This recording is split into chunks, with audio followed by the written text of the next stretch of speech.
Aussi bénir le Seigneur de ta présidence. J'aime bien quand tu prêches, quand tu présides, c'est apaisant, rassurant, vraiment que oui, le Seigneur continue de te fortifier dans ce ministère. En tout cas, merci. Prions notre Dieu.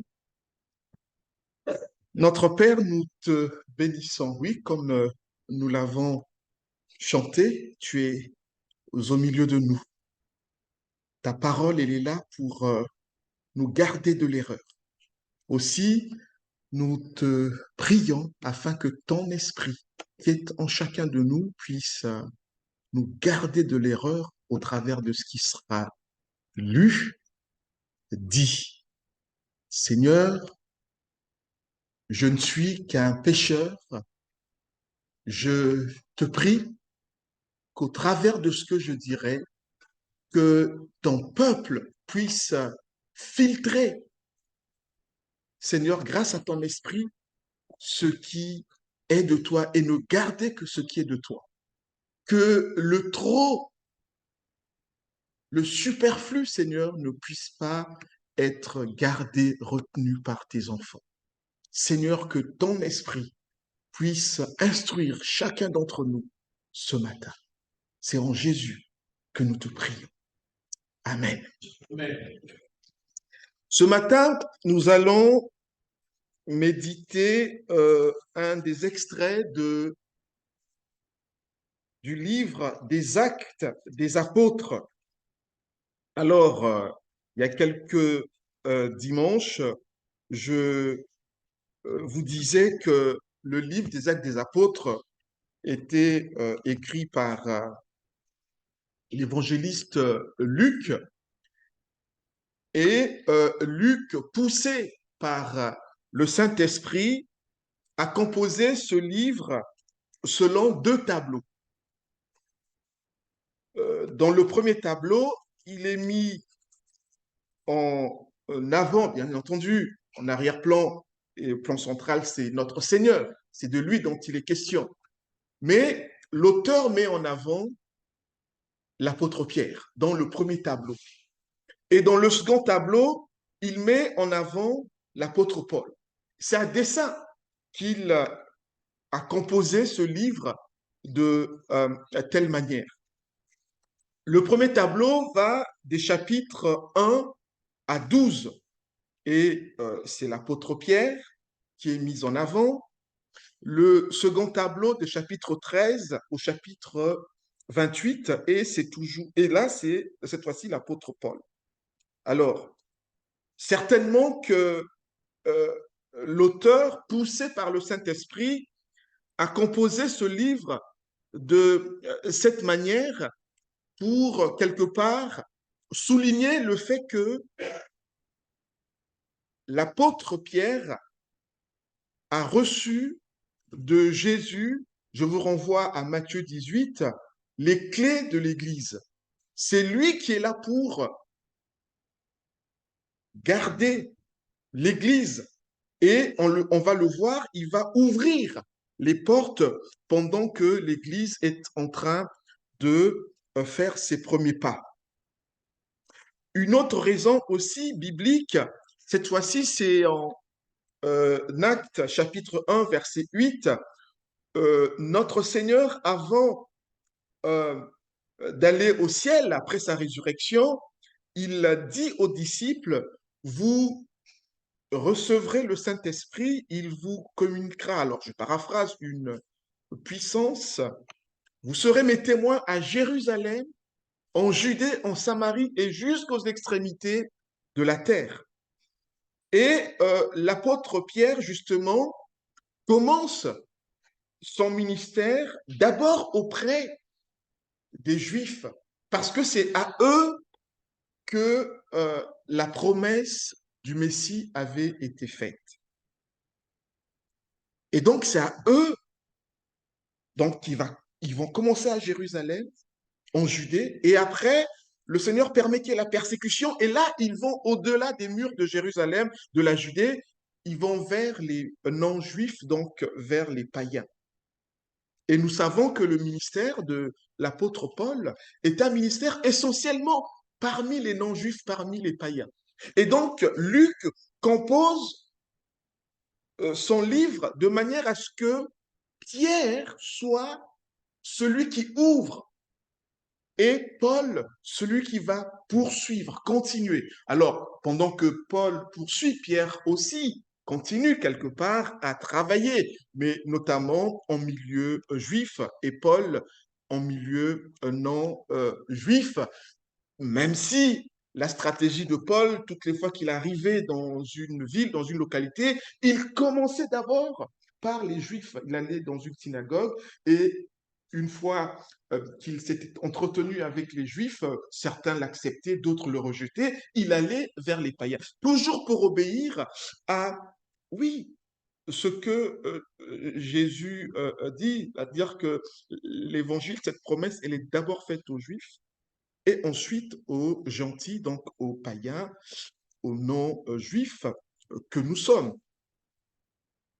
Mais c'est pas pour dire que Dieu n'aimait pas les non-juifs, non. Mais voilà, il met cela parce que c'est comme ça qu'il a prévu les choses dans sa souveraineté. Non pas que les juifs sont meilleurs que les autres, mais c'est comme cela qu'il a prévu les choses.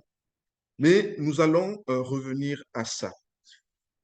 Et donc ce matin, nous allons méditer le chapitre 12 des Actes des Apôtres. Chapitre 12 des Actes des Apôtres. Je vais lire, comme à mon habitude, dans la version du Semeur. Donc, Actes chapitre 12, Actes chapitre 12, je vais lire dans la version du Semeur. Vers la même époque, le roi Hérode se mit à maltraiter quelques membres de l'Église. Il fit tuer par l'épée Jacques, le frère de Jean. Quand il s'aperçut que cela plaisait aux Juifs, il fit aussi arrêter Pierre. C'était pendant les jours des pains sans levain. Lorsqu'on eut arrêté Pierre, il le fit mettre en prison et le plaça sous la garde de 4 escouades, 4 soldats chacune. Il voulait le faire comparaître devant le peuple après la Pâque. Pierre était donc sous bonne garde dans la prison, mais l'Église priait ardemment Dieu en sa faveur. Or, la nuit qui précédait le jour où Hérode allait le faire comparaître, Pierre, attaché par 2 chaînes, dormait entre 2 soldats, et devant la porte de la prison, des sentinelles montaient la garde. Verset 7. Tout à coup, un ange du Seigneur apparut et la cellule fut inondée de lumière. L'ange toucha Pierre au côté pour le réveiller. Lève-toi vite, lui dit-il. Au même instant, les chaînes lui tombèrent des poignets. Allons, poursuivit l'ange, mets ta ceinture et attache tes sandales. Pierre obéit. Maintenant, ajouta l'ange, mets ton manteau et suis-moi. Pierre le suivit et sortit sans se rendre compte que tout ce que l'ange faisait était réel. Il croyait avoir une vision. Ils passèrent ainsi devant le premier poste de garde, puis devant le second, et arrivèrent devant la porte de fer qui donnait sur la ville. Celle-ci s'ouvrit toute seule. Ils sortirent et s'avancèrent dans une rue, et soudain, l'ange le quitta. Alors seulement Pierre reprit ses esprits et se dit, ah, maintenant je le vois bien, c'est vrai. Le Seigneur a envoyé son ange et m'a délivré des mains d'Hérode et de tout le mal que voulait me faire le peuple juif. Après réflexion, il se rendit à la maison de Marie, la mère de Jean, appelée aussi Marc. Un assez grand nombre de frères s'y étaient réunis pour prier. Il frappa au bâton de la porte. Une jeune servante appelée Rhode s'approcha et demanda qui était là. elle reconnut la voix de Pierre. Et dans sa joie, au lieu d'ouvrir, elle se précipita pour annoncer, c'est Pierre, il est là, dehors, devant la porte. Tu es folle, lui dirent-ils, mais elle n'en démordait pas. Alors, c'est son ange, dirent-ils. Pendant ce temps, Pierre continuait à frapper. Ils ouvrirent le vire et en restèrent tout étonnés. Verset 17. D'un geste de la main, Pierre leur fit signe de se taire et il leur raconta comment le Seigneur l'avait fait sortir de prison. Il ajouta, faites savoir tout cela à Jacques et aux autres frères. Ensuite, il repartit et se rendit ailleurs. Quand le jour se leva, il eut un grand témoin parmi les soldats. Où donc était passé Pierre? Hérode, le fit rechercher, mais on ne le trouva nulle part. Alors, après avoir fait interroger les gardes, il ordonna leur exécution. Ensuite, il quitta la Judée pour se rendre à Césarée, où il passa quelque temps. Verset 20. Or, Hérode était en conflit avec les habitants de Tyr et de Sidon. Ceux-ci décidèrent ensemble de lui envoyer une délégation. Après s'être assuré l'appui de Blastus, son conseiller, ils demandèrent la paix, car leur pays était économiquement dépendant de celui du roi. Au jour fixé, Hérode, revêtu de ses vêtements royaux, prit la place sur son trône et leur adressa un discours en public. Le peuple se mit à crier, ce n'est plus un homme qui parle, c'est la voix d'un Dieu. Au même instant, un ange du Seigneur vint le frapper parce qu'il n'avait pas rendu à Dieu l'honneur qui lui était dû. Dévoré par les vers, il expira. Mais la parole de Dieu se répandait toujours plus. Barnabas et Saul, après avoir rempli leur mission en faveur des croyants de Jérusalem, partirent en emmenant avec eux Jean surnommé Marc. Jusqu'ici, la parole de notre Dieu. Vers la même époque, le roi Hérode se mit à maltraiter quelques membres de l'Église. Alors, vers la même époque, de quelle époque s'agissait-il? Nous n'avons pas lu, mais dans les chapitres qui précèdent, notamment 10 et 11, on voit l'apôtre Pierre, poussé par le Saint-Esprit, aller vers les non-juifs pour leur apporter ce message du salut. Ils ont commencé parmi les Juifs et là, il est poussé par l'Esprit pour aller vers les Juifs et il va voir comment Dieu va donner, communiquer son esprit même aux non-juifs. Et ça, vous pourrez le relire dans les chapitres 10 et 11, là où il fait le débriefing auprès de ses amis. Et donc, on voit là un succès parce que l'évangile est en marche, malgré cet arrière-plan de persécution. L'Église avance. Elle a commencé à Jérusalem, en Judée, en Samarie. Samarie, c'était une population mélangée, euh, des métis, on va dire, un peu juifs, un peu non-juifs. Bon, mais il va au-delà. Et là, dans les chapitres 10 et 11, on voit Pierre, malgré lui d'ailleurs, hein, il y va parce que, bon voilà, de lui-même, il ne serait pas parti. Parce qu'à l'époque, les Juifs ne pouvaient pas se mélanger avec les non-Juifs. Les Juifs n'allaient pas manger chez les non-Juifs. Mais là, il est poussé par Dieu qui lui dit, hey, c'est moi qui ai créé ces gens-là, ils ne sont pas impurs. Va vers eux. Et donc, il va obéir, il va aller. Et donc, l'Église connaît un succès. Là. Et là, on voit que la persécution continue. Vers la même époque, le roi Hérode se mit à maltraiter quelques membres de l'Église. à persécuter quelques membres de l'Église. Rappelez-vous ce que je disais la dernière fois, que le schéma que l'on voit dans les actes des apôtres, et quelque part, c'est un schéma qui se poursuit l'Église aujourd'hui, mais pour chacun d'entre nous. C'est-à-dire qu'il y a trois phases. Il y a cette phase de succès, d'échec et de succès. Phase de succès, échec pour l'ennemi. Mais en réalité, ce n'est pas un échec, c'est un échec apparent et un succès. Et on a l'impression que finalement, l'Église évolue comme ça. Échec, succès, échec, succès. Je dis encore échec apparent.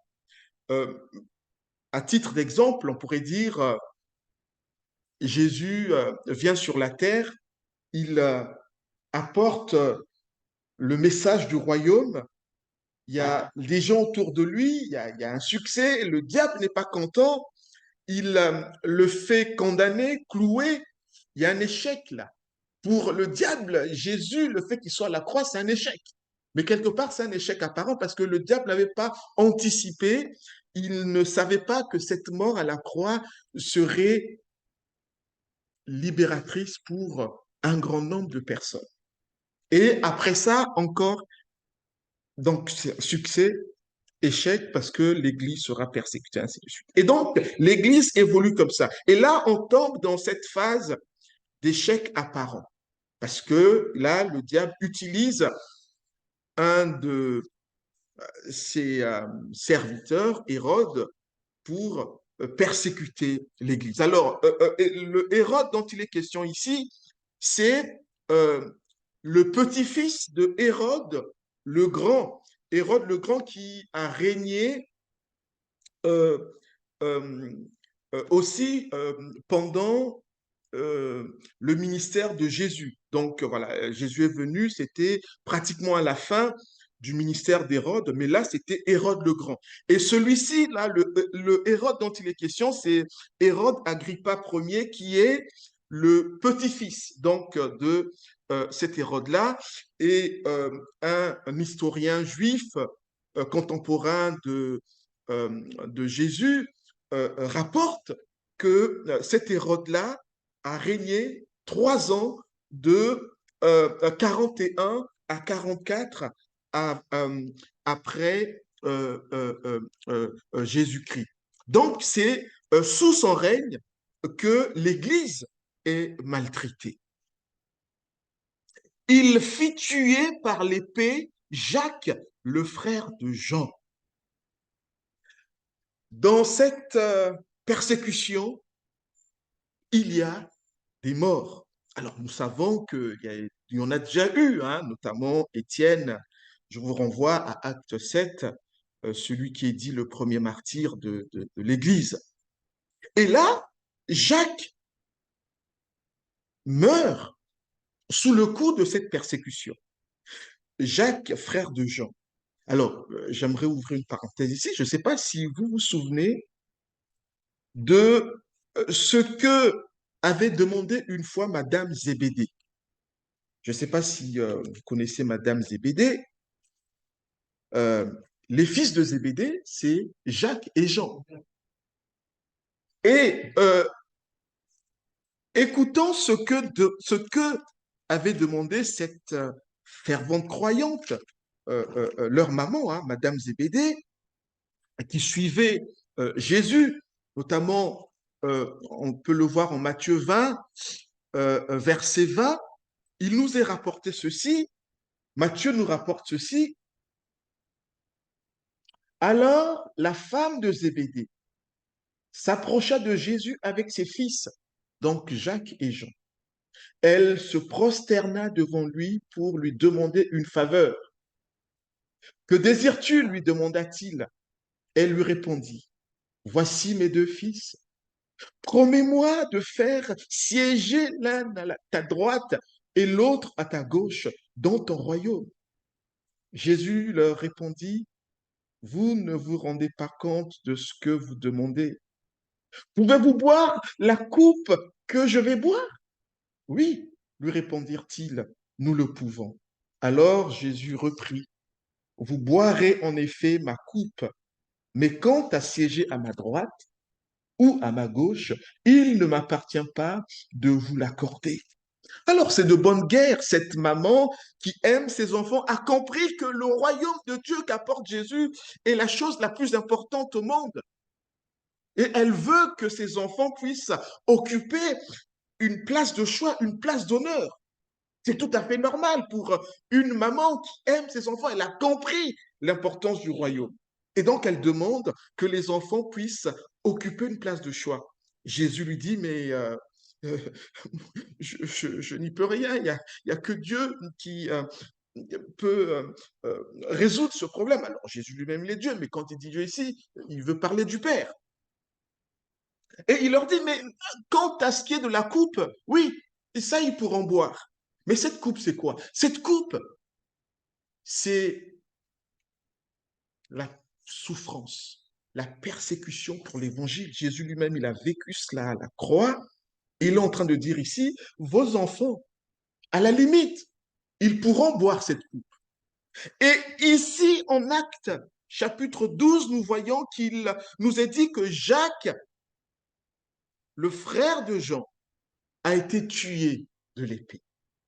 Ce que Jésus avait annoncé. Jacques a bu la coupe. Il est mort, persécuté. Et son frère Jean, beaucoup plus tard, en Apocalypse 1, nous voyons qu'il est emprisonné à Patmos. Lui aussi boira la coupe en son temps. Persécution. Quand il s'aperçut que cela plaisait aux Juifs, il fit aussi arrêter Pierre. Le roi Hérode, comme si cela ne suffisait pas, il continue dans la persécution. Et comme tout bon politicien, il est en recherche des gens qui vont l'aduler, eh ben, pour faire plaisir au public, au peuple. Eh ben, il continue dans sa cruauté. Et là, cette fois-ci, il va arrêter Pierre dans l'intention de faire de lui ce qu'on a fait à Jacques. Rappelez-vous qu'au chapitre 10, chapitre 11, Pierre connaît un succès. Les païens reçoivent l'Esprit de Dieu. L'Église grandit. Et là, il est arrêté. C'était pendant les jours des pains sans levain. Alors, si l'auteur ici, toujours poussé par l'Esprit de Dieu, souligne cette période des pains sans levain, la Pâque, il parle de la Pâque à un moment, c'était la période des pains sans levain. Lorsqu'on eut arrêté Pierre, il le fit mettre en prison et le plaça sous la garde de 4 escouades, de 4 soldats chacune. Il voulait le faire comparaître devant le peuple après la Pâque. Donc, pendant la fête des pains sans levain, la Pâque, on sait que la fête des pains sans levain avec la Pâque commémorait la sortie précipitée d'Israël lorsque Dieu a délivré son peuple de la main de Pharaon et de l'armée égyptienne.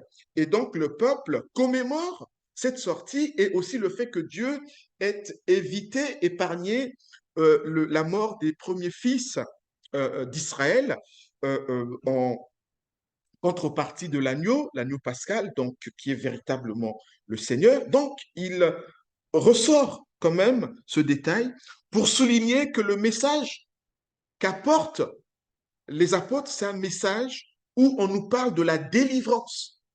De la même manière que Dieu a délivré son peuple sous l'ancienne alliance de la main de Pharaon, eh ben Dieu est en train de délivrer le peuple du péché, de l'emprise du diable. Et donc, c'est cette périodicité qui ressort et on peut revoir également dans les évangiles, pour ce qui concerne Jésus, il a aussi été arrêté autour de cette période, hein, la fête des pains sans levain, la Pâque. Donc, ce n'est pas innocent si c'est cette période-là, parce qu'il y a un message qui est là. Il voulait donc lorsqu'on eut arrêté Pierre, il le fit mettre en prison et le plaça sous la garde de 4 escouades de 4 soldats chacune. Donc, l'apôtre Pierre est arrêté. Il faut bien le surveiller pour ne pas qu'il s'évade. Et pour cela, il y a 16 bonhommes qui vont le garder. 4 escouades, donc 4 groupes de 4 personnes. 4 fois 4, 16. Donc, il est gardé par 16 bonhommes pour qu'il ne puisse pas s'évader. Pierre était donc sous bonne garde dans la prison. On veillait à ce qu'il ne puisse pas s'évader. Il est emprisonné en attendant sa comparution, en attendant son jugement pour le tuer, comme on a fait pour Jacques, comme on a fait pour Étienne, et comme on a fait avant pour Jésus-Christ. Pierre était donc sous bonne garde dans la prison. Ce qui est intéressant, c'est ce qui suit. Mais l'Église priait ardemment Dieu en sa faveur. Pierre était certes en prison. Quelque part, il était dans le couloir de la mort, comme on dirait aujourd'hui. Mais la consolation, c'est que l'Église priait en sa faveur. Oui, malgré les défis, l'Église est là pour prier. Si nous lisons Actes chapitre 2, verset 41, nous voyons qu'il y a 4 axes principaux qui font l'ossature d'une église.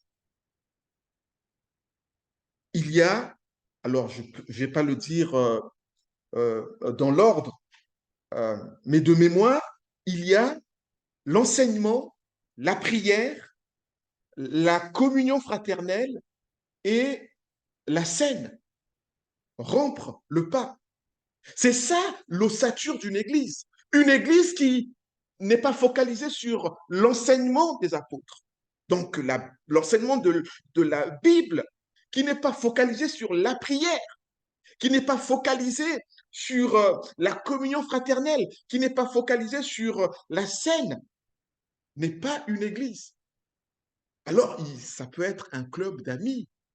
Voilà, il y a beaucoup de clubs. Club de pétanque, club de ceci. Et il me semble que l'Église, de manière générale, ne doit pas perdre de vue cette ossature. Aujourd'hui, malheureusement, souvent, il peut nous arriver dans nos églises de perdre cet essentiel et tomber dans la distraction. Ce qui va attirer les gens aujourd'hui dans certaines églises, ça sera beaucoup plus, oui, un pasteur humoriste. Alors, moi, j'aime bien rigoler, j'aime l'humour. Ce qui va peut-être attirer, c'est l'environnement de la louange. J'aime bien la louange. C'est le spectacle. C'est peut-être bien tout ça. Mais ne perdons pas de vue que l'Église repose sur le Seigneur Jésus-Christ et il y a cette ossature qui est là, qui est l'enseignement, la prière, la communion fraternelle et la scène. Le reste n'est que secondaire, mais c'est d'abord cette ossature. Et là, l'Église prie ensemble. Et il me semble que nous aussi, nous devons, oui, tenir compte de la prière communautaire. Alors, dimanche après dimanche, nous prions ici. Les mardis, nous avons ces espaces en semaine où nous pouvons nous retrouver pour prier. Le mardi, via Zoom. Le vendredi, en présentiel. C'est important, ce type de prière. Nous avons des défis dans notre Église. Comme ces premiers chrétiens, face à ces défis, que font-ils? Ils se réunissent pour prier. Et nous aussi, nous devons nous réunir pour prier. C'est bien d'avoir nos prières individuelles, nos prières en famille chez nous, mais c'est bien aussi d'avoir des prières communautaires, des prières d'ensemble. Nous le faisons en église ici le dimanche, mais il faut que l'on fasse aussi le reste du temps, comme on le fait les mardis et les vendredis. L'Église priait ardemment Dieu en sa faveur. Certes, il y avait la persécution, mais l'Église était là, dans la prière. Que nous aussi, face à nos défis, nous puissions consacrer du temps à la prière communautaire. Or, la nuit qui précédait le jour où Hérode allait le faire comparaître, Pierre, attaché par 2 chaînes, dormait entre 2 soldats. Pour montrer qu'il était vraiment surveillé. Il dormait entre 2 soldats. Il y a déjà 16 personnes, mais il est entre 2 soldats attachés. Il y a une chaîne pour ne pas qu'il puisse s'échapper, s'évader. Et devant la porte de la prison, des sentinelles montaient la garde. Donc, ils ont pris le soin de vraiment veiller à ce qu'il ne puisse pas s'échapper. Ça rappelle un peu l'épisode où Jésus est mis au tombeau, il est euh, bien scellé et tout, mais malgré ça, il va ressusciter parce que personne ne peut arrêter Dieu. Des sentinelles montaient la garde. Tout à coup, un ange du Seigneur apparut et la cellule fut inondée de lumière. L'ange toucha Pierre au côté pour le réveiller. Lève-toi vite, lui dit-il. Au même instant, les chaînes lui tombèrent des poignets. Vous voyez l'impact de la prière communautaire. Il est en prison, persécuté, mais l'Église est en train de prier. Et Dieu entend la prière de l'Église. Miraculeusement, Pierre est délivré, Pierre est libéré. Alors que les hommes avaient pris le soin de vraiment bien le garder. Humainement, il ne pouvait pas s'échapper. Mais qui est au-dessus de notre Dieu? Rien ne peut arrêter notre Dieu. Quels que soient les obstacles, si notre Dieu veut les faire sauter, il les fera sauter. Et là, il nous en donne la preuve. Et cela est vrai aussi dans la vie de chacun d'entre nous. Quels que soient les obstacles qu'il y a dans nos vies, si Dieu veut les faire sauter, il les fera sauter. Et là, il le prouve, il le montre. Rien n'est impossible à notre Dieu. Les hommes feront des projets. Seul Dieu a le dernier mot. Seul Dieu est souverain. Nous pouvons passer par des situations difficiles. Tant que nous vivons ces situations, eh bien, Dieu le permet. C'est pas parce qu'il ne peut pas, mais c'est parce qu'il permet. Et en son temps, selon son agenda, il fera sauter les verrous. Et ici, c'était son agenda, il a fait sauter les verrous. Alors oui, il y a eu la prière. Il a fait sauter les verrous, il a libéré son serviteur, miraculeusement. Et là, ça pourrait nous faire penser à l'arrestation de Jésus. Qu'est-ce qui se passe lorsque Jésus est arrêté? Matthieu 26. Matthieu 26. Matthieu 26, verset, verset, l'arrestation de Jésus. Matthieu 26. Euh, verset 47. Alors, il faut faire comme les hommes de Bérée, hein, qui scrutaient ce que les apôtres leur enseignaient. Je commence au verset 47, Matthieu 26. Il n'avait pas fini de parler que Judas, l'un des 12, survint accompagné d'une troupe nombreuse armée d'épées et de gourdins. Cette troupe était envoyée par les chefs des prêtres et les responsables du peuple. Le prêtre avait convenu avec eux d'un signe en disant, celui que j'embrasserai, c'est lui, saisissez-vous de lui. Aussitôt, il se dirigea vers Jésus et lui dit, Bonsoir, maître. Et il l'embrassa. Mon ami, lui dit Jésus, ce que tu es venu faire ici, fais-le. Pour dire, fais-le bien. Alors les autres s'avancèrent et, mettant la main sur Jésus, ils se saisirent de lui. À ce moment, l'un des compagnons de Jésus porta la main à son épée, la dégaina, en frappa le serviteur du grand prêtre et lui emporta l'oreille. Jésus lui dit, remets ton épée à sa place, car tous ceux qui se serviront de l'épée mourront par l'épée. Penses-tu donc que je ne pourrais pas faire appel à mon Père à l'instant même? Il enverrait des dizaines de milliers d'anges à mon secours. Mais alors, comment les Écritures qui annoncent que tout doit se passer ainsi s'accompliront-elles? Lorsque Jésus est arrêté, il y a un des disciples. Alors, on a souvent dit que c'était Pierre. Quand on lit ce que rapporte Luc, c'est vrai que dans le contexte, on nous parle de Pierre avant et après, et ça peut donner l'impression que ce compagnon-là, celui qui avait coupé l'oreille de cette personne avant que Jésus ne répare cette oreille, que c'était Pierre. Et là, Jésus dit, mais tu n'as pas à le faire. Si je voulais qu'on me défende, mon Père aurait envoyé des anges pour me défendre. C'est ce qui se passe ici. Et là, que c'était Pierre ou pas, l'auteur de... mais tout au moins, Pierre était présent.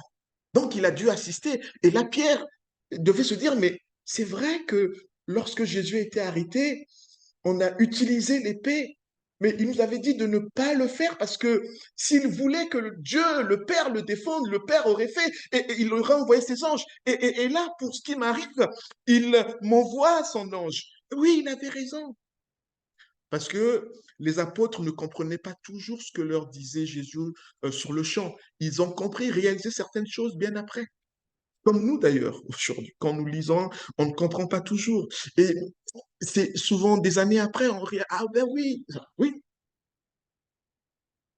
Tout à coup, un ange du Seigneur apparut et la cellule fut inondée de lumière. L'ange toucha Pierre au côté pour le réveiller. Lève-toi vite, lui dit-il. Au même instant, les chaînes lui tombèrent des poignets. Allons, poursuivit l'ange, mets ta ceinture et attache tes sandales. Pierre obéit. Maintenant, ajouta l'ange, mets ton manteau et suis-moi. Verset 9, Pierre le suivit et sortit sans se rendre compte que tout ce que l'ange faisait était réel. Il croyait avoir une vision. Ils passèrent ainsi devant le premier poste de garde, puis devant le second, et arrivèrent devant la porte de fer qui donnait sur la ville. Malgré toutes ces précautions prises pour que Pierre ne s'échappe pas, Dieu miraculeusement vient délivrer son serviteur. Mais pendant que cette délivrance se fait, Pierre ne réalise pas, il croit qu'il est en train de rêver. Il ne sait pas que c'est réel, que c'est factuel. Et pourtant, certainement qu'il devait savoir que des gens priaient pour lui, des frères priaient pour lui. Et lui-même aussi priait. Mais lorsque Dieu exauce la prière, il ne croit pas, il croit rêver. Et ça nous arrive souvent de prier pour prier, de prier, mais tout en se disant, mais est-ce que Dieu va vraiment le faire et tout? De prier. Est-ce que vraiment Dieu va le faire? Est-ce qu'il peut? Est-ce que... Là, il croit. C'est trop beau pour être vrai. C'est trop beau pour y croire.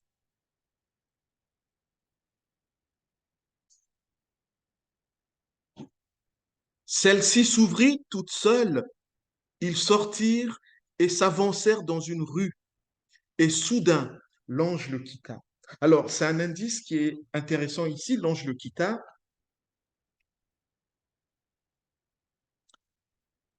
Je me rappelle, j'étais dans une autre vie, à un séminaire en Côte d'Ivoire. J'étais dans un groupe, dans un labo en sciences économie pour la recherche.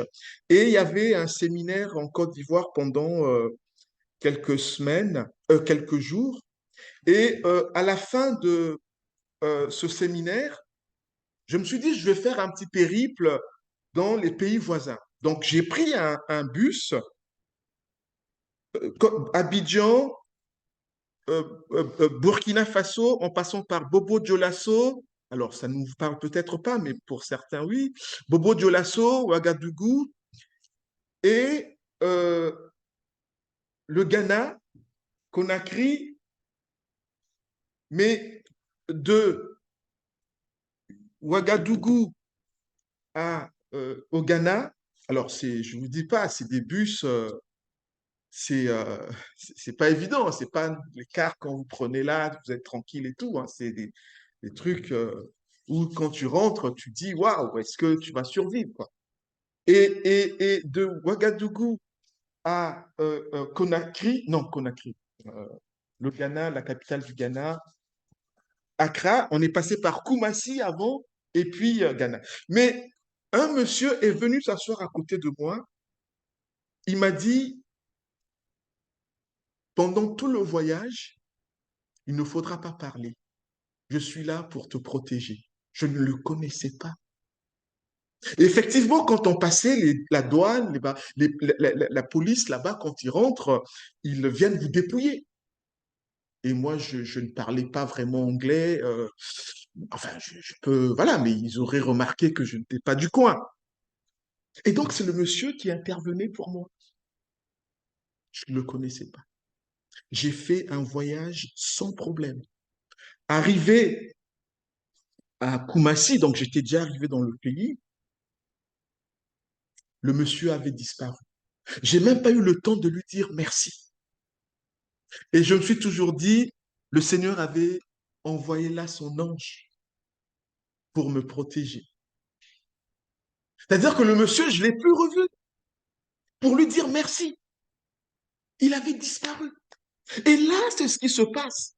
Après que l'ange ait posé un tel acte, un serviteur, il est venu. C'est-à-dire que les anges sont euh, des, ils sont au service du, des élus. Dieu les envoyés de Dieu au service des élus.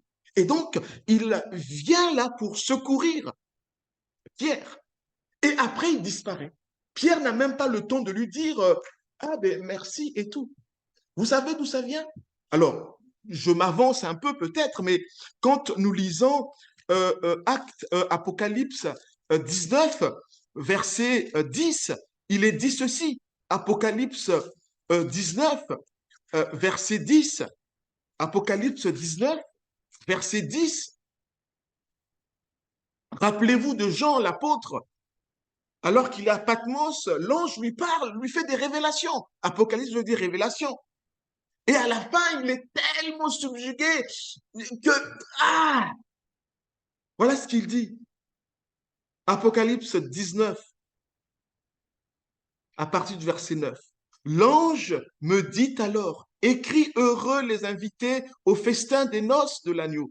Et il ajouta, ce sont là les paroles authentiques de Dieu. Verset 10. Alors, je me prosternais, ces gens, hein, je me prosternais à ses pieds pour l'adorer. Mais il me dit, ne fais pas cela. Je suis ton compagnon de service et celui de tes frères qui sont attachés à la vérité dont Jésus est le témoin. Adore Dieu, car le témoignage rendu par Jésus est ce qui inspire la prophétie de ce livre. L'ange refuse d'être adoré parce que l'adoration est réservée à Dieu. Et là, dans notre épisode, après que l'ange ait fait tout cela, il disparaît. Parce qu'il ne veut pas être adoré. L'adoration revient à Dieu. Et dans ce que j'avais vécu, je comprends que ce monsieur-là ne voulait pas être adoré. Il avait disparu.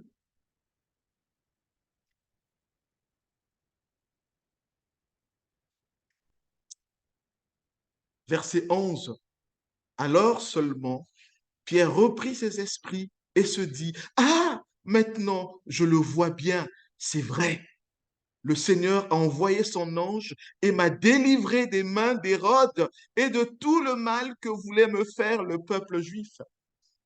Et là, Pierre réalise que derrière l'ange, c'était le Seigneur. L'adoration revient au Seigneur. C'est pas l'ange qui l'a délivré, mais c'est le Seigneur. Il comprend cela. C'est le Seigneur qui l'a délivré. Le Seigneur qui l'a délivré. L'honneur, l'adoration revient à notre Seigneur.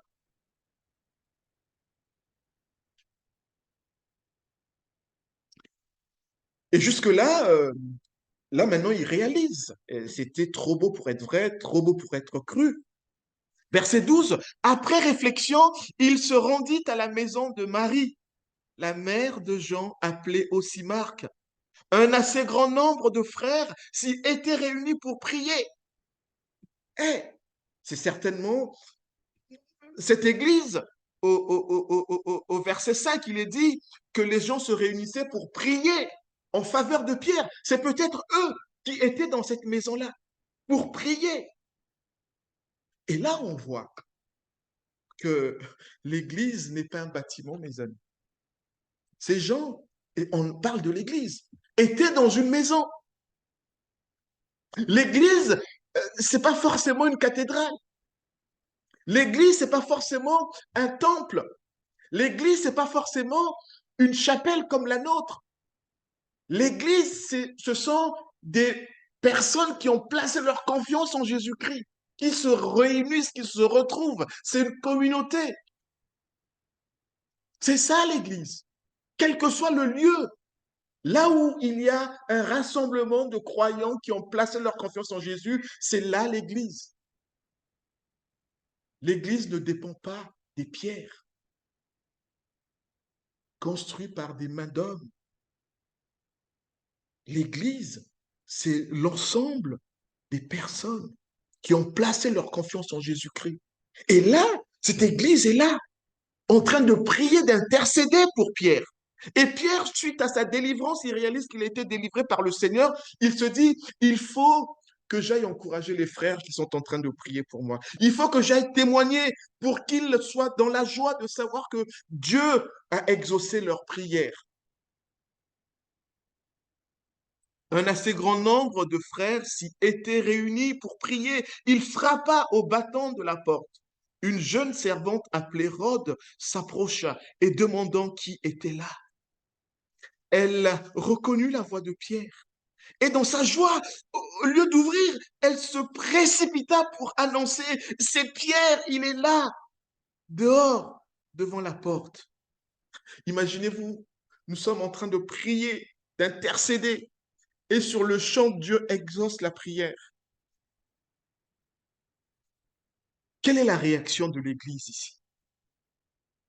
Quand cette jeune fille leur dit, c'est Pierre. Elle dit, mais tu es folle, lui dirent-ils.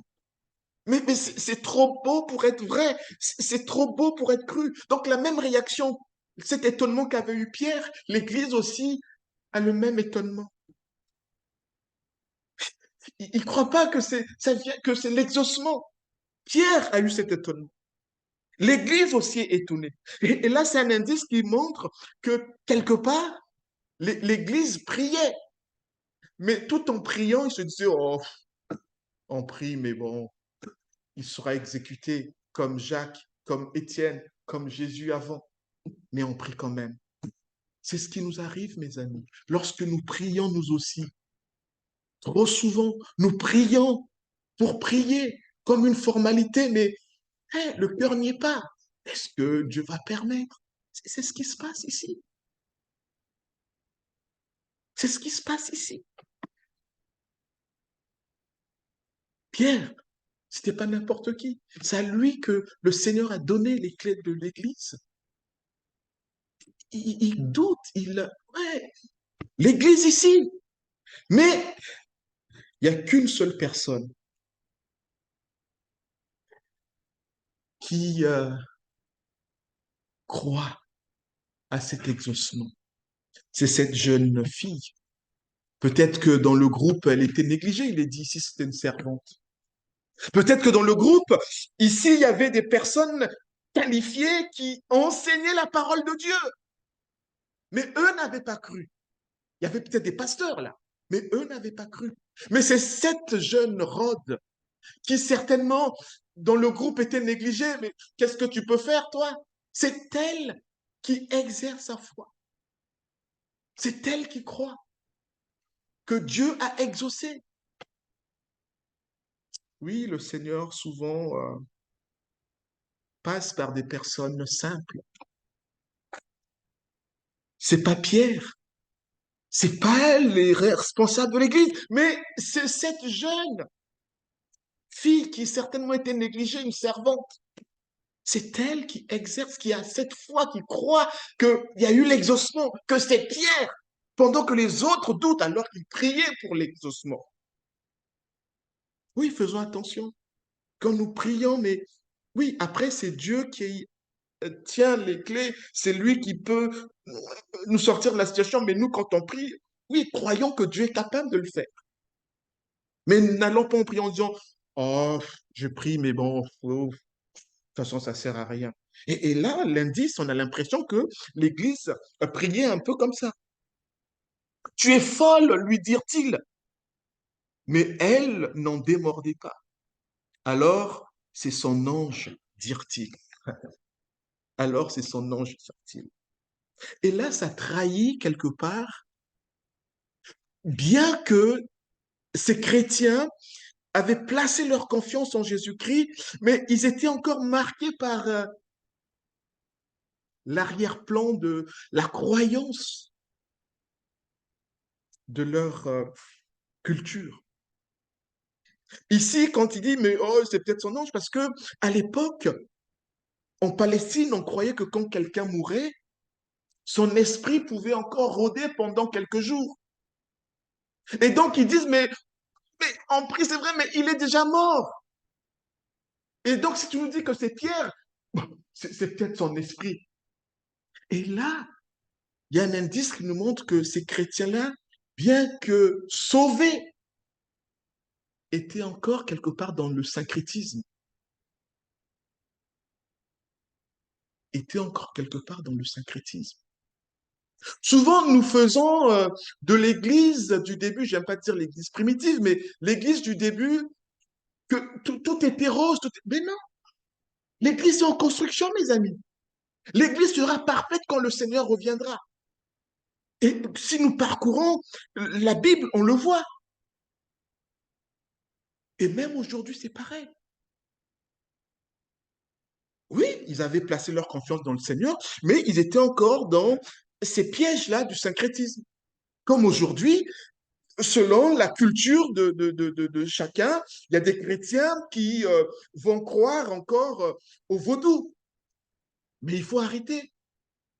Il y a des chrétiens qui vont avoir peur des sorciers. Alors peut-être que les sorciers existent, mais les chrétiens qui ont évolué dans un tel contexte, bien qu'étant chrétiens, ils marchent dans la peur du sorcier parce qu'ils sont nés dans ce contexte. Il y a peut-être des chrétiens qui ont grandi dans un contexte où on croit que le fer de cheval est un porte-bonheur, porte-chance. Et les chrétiens vont peut-être s'attacher à ça dans un premier temps. Mais il faut laisser tout cela. Il y a des chrétiens peut-être qui s'accrochent encore à l'horoscope. Ah, je suis Gémeaux, je suis Poisson ou je ne sais pas quoi. Non, il faut se séparer de tout cela. Il y a encore quelques jours, je voyais une dame d'un certain âge ramasser, je ne sais pas si c'était des marrons ou des châtaignes, et je vais lui demander, mais alors peut-être qu'elle allait me donner une recette, mais je dois faire attention parce que tout ne se mange pas, tout n'est pas comestible. Mais je m'approche d'elle, je lui dis, mais madame, je vous vois ramasser ces marrons ou ces châtaignes, je ne sais pas, mais qu'est-ce que vous faites avec? Et elle me dit, oh, ce que je fais avec. Je les ramasse et je les garde chez moi. Parce qu'en les gardant, je ne serai jamais dans la pauvreté.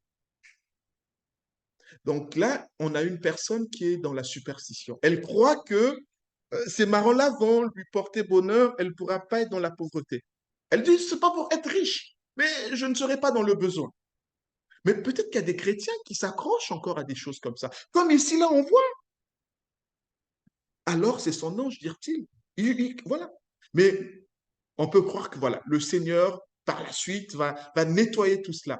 Quand on vient au Seigneur, on n'est pas déjà parfait.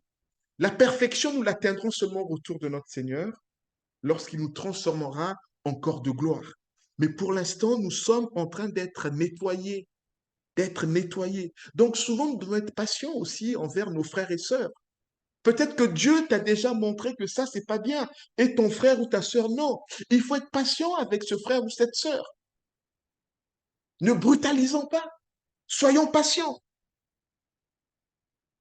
Pendant ce temps, Pierre continuait à frapper. Ils ouvrirent le vire et en restèrent tous étonnés. D'un geste de la main, Pierre leur fit signe de se taire et il leur raconta comment le Seigneur l'avait fait sortir de prison.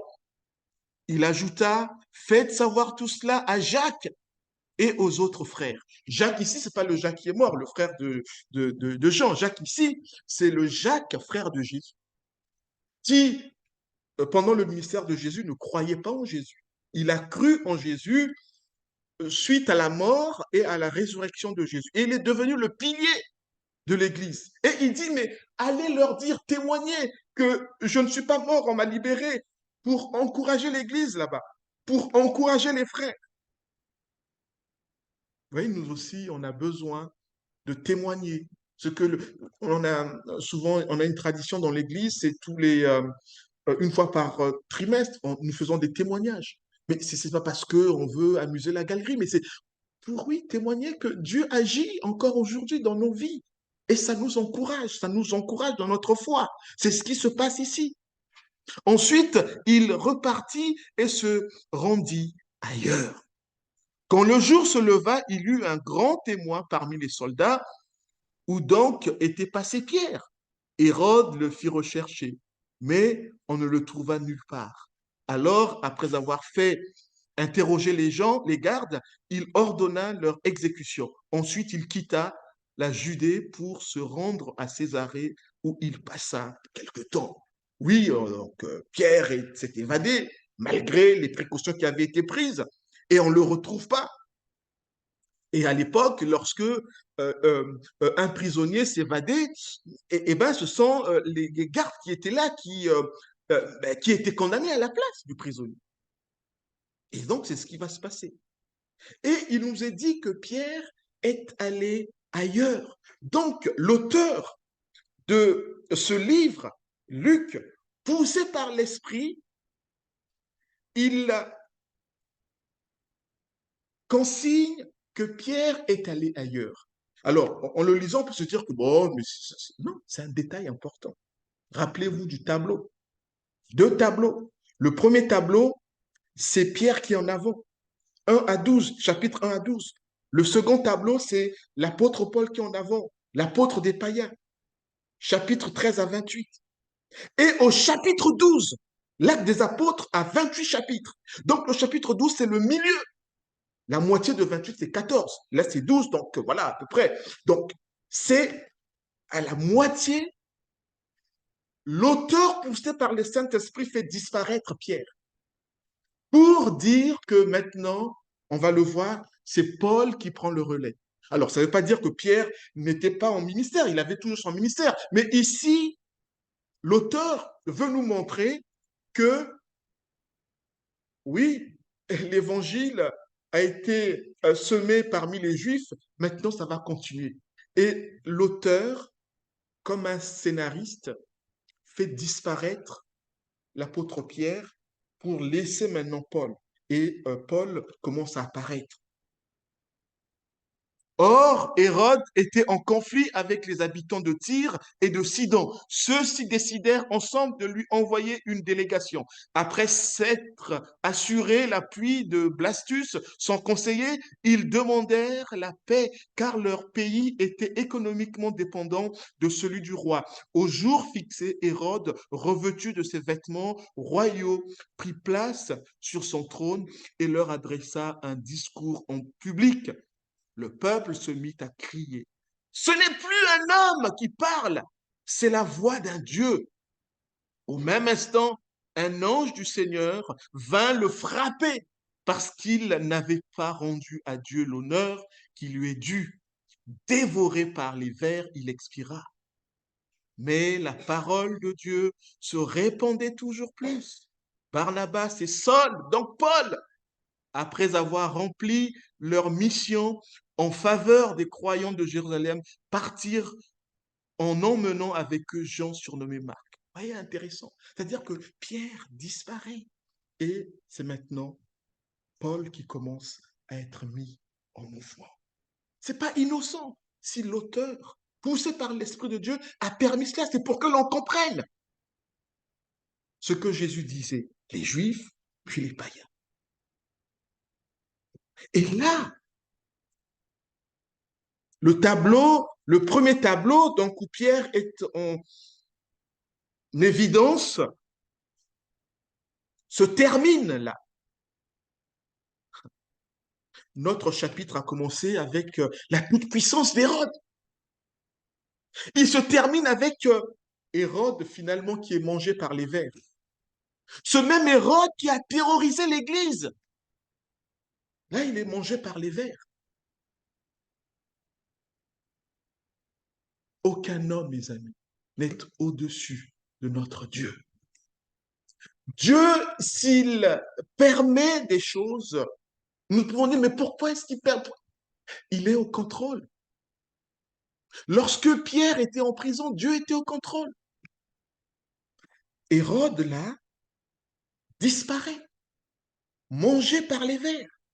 Lui, le puissant, on l'a pris pour Dieu en public. Il a pris la place de Dieu. Il croyait prendre la place de Dieu. Déshonorer Dieu. Mais regardez sa fin. Et non seulement c'est la fin du chapitre, mais c'est la fin du premier tableau. Donc avant que Paul, en lisant, c'est ce que je crois comprendre, que avant que Paul ne prenne le relais, Dieu est en train de lui dire, mon ami, la persécution sera toujours là,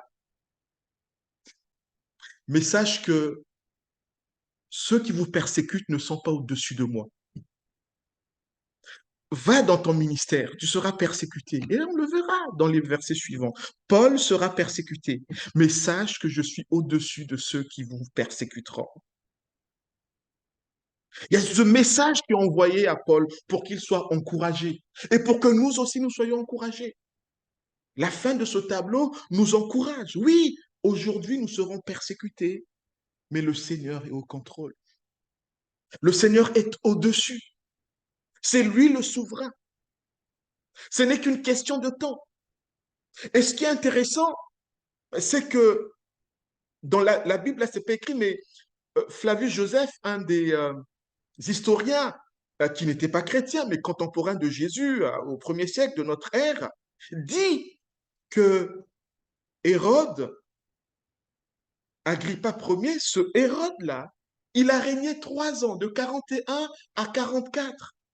Et l'auteur de l'Apocalypse utilise souvent des symboles de chiffres. 3 ans et demi. Ouais. En lisant ça, ça m'a fait tilt. Je dis, mais qu'est-ce que l'auteur veut dire ici? Et je suis parti en Apocalypse.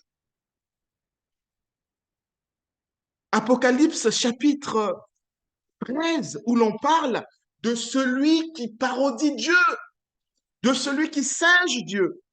Hérode était là le représentant de celui qui singeait Dieu, de celui qui parodiait Dieu. Parce que le peuple dit, mais c'est plus un homme qui parle, c'est un Dieu qui parle. Apocalypse chapitre 13. Je vais en lire un extrait. Apocalypse chapitre 13.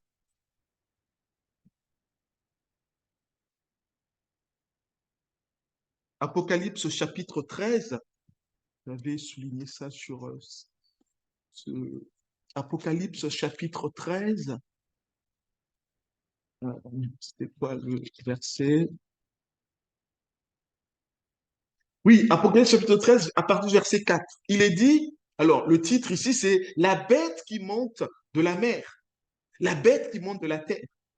Les peuples adorèrent le dragon, comme on adorait ici Hérode, parce qu'il avait donné son pouvoir à la bête. Ils adorèrent aussi la bête en disant, qui est semblable à la bête? Qui est semblable à Hérode? C'est plus un homme, mais c'est un Dieu.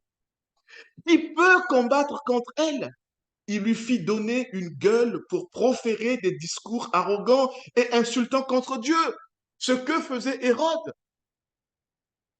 Elle reçut le droit d'exercer son autorité pendant 42 mois. L'Apocalypse est un livre de plein de symboles. 42 mois, c'est quoi? 42 mois, c'est 3 ans et demi.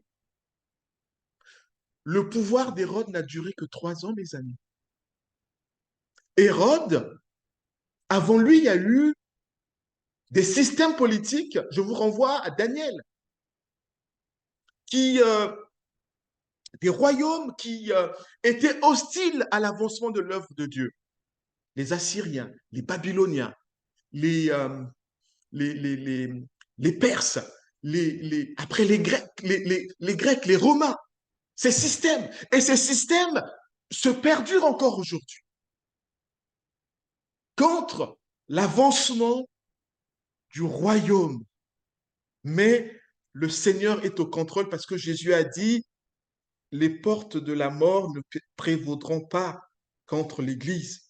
Malgré la persécution, l'Église se poursuit, l'Église continue. Ce n'est qu'une question de temps. Ici, c'est, oui, Dieu a donné 3 ans et demi.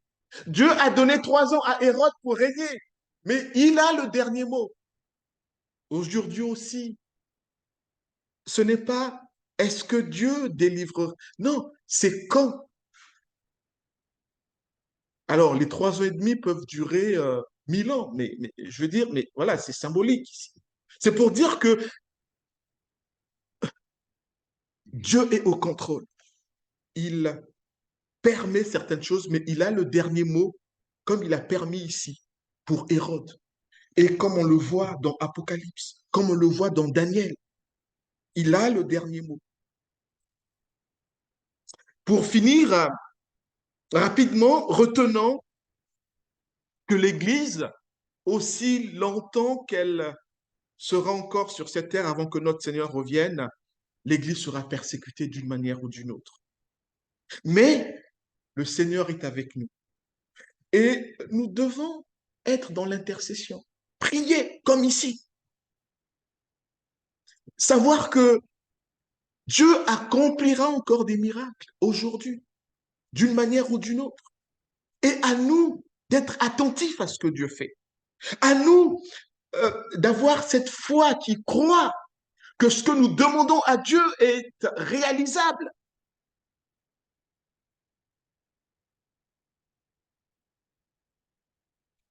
Et nous dire que en toute chose, c'est Dieu qui a le dernier mot. Nous pouvons passer par des souffrances, je ne sais pas dans quelle situation vous êtes, mais sachez que Dieu permet cela, il est au contrôle, il a le dernier mot. Et il saura comment vous sortir de cette situation. Que le Seigneur vraiment nous aide, que ces paroles vraiment puissent, avec l'aide de l'Esprit de Dieu, nous habiter, nous encourager dans notre marche avec notre Seigneur. Amen.